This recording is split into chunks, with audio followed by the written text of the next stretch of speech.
we have to work on both sides. Number one, get developing countries to move towards using their own domestic resources as much as possible, to move towards sustainable energy production, renewable energy production, and domestic food production. And number two, also work on, moving things forward in the U.S. so that we have both full employment in the U.S. and a more progressive agenda for the rest of the world. Okay. I mean, Keynes had a plan for this in 1945 when the IMF and the World Bank were being created at the Bretton-Woods meeting. This is the year before he died. The debate at the time was a proposal from the U.S. It's called the White Proposal, named after the Secretary of Treasury at the time, and the Keynes proposal, which is the British proposal. The White Proposal essentially won, which is what gave us the World Bank and the IMF. The Keynes proposal was to have the World Bank and the IMF in addition to a third institution that would act as essentially the international central bank that will clear international transactions without punishing countries that have trade deficits.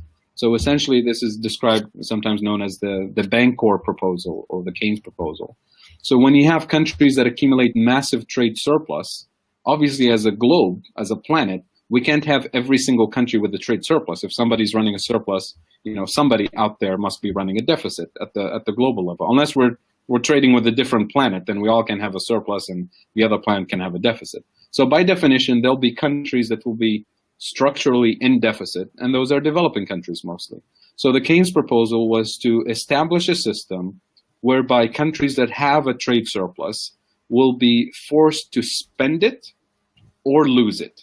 So spend it meaning they can spend it domestically to create full employment for themselves, or spend it somewhere else in developing countries to create full employment in those deficit countries.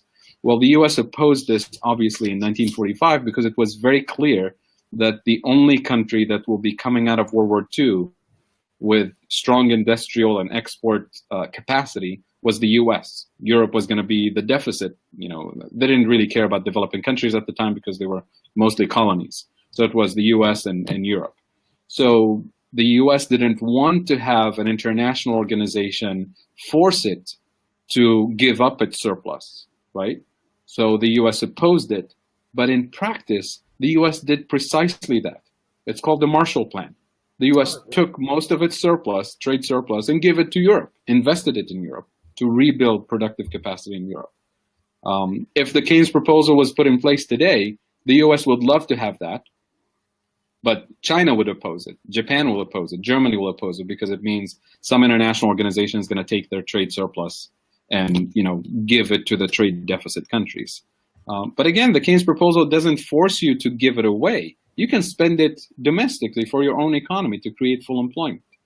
But it's a very political thing. And this proposal comes back every now and then. Every time we have a major international crisis, you hear a little bit of the discussion of this, and then as soon as things go back to quote unquote normal, the whole thing disappears again. So it's a political thing, but the mechanics of it is pretty straightforward.